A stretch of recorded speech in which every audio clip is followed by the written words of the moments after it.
ตอนนี้กำลังสิเอาไปใส่ฮอดเขาเย็นไปนี่ละหายขึ้นละพี่น้อง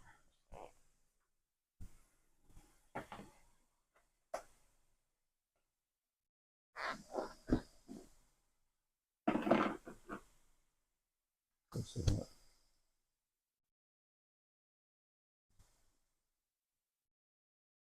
เรียบร้อยแล้ว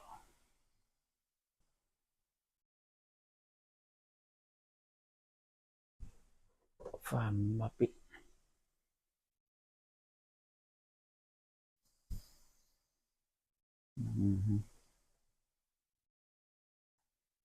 ตอนนี้ก็ว่าแปลว่าเสร็จสิ้นโอเค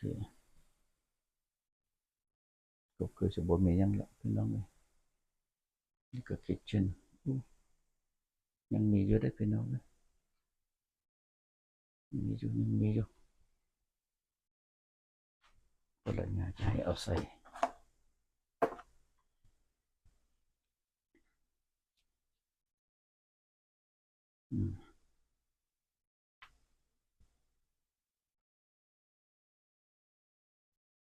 มีอยู่นี่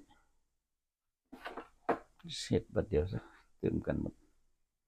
ก็แล้วเลยโอเคพี่น้อง thank you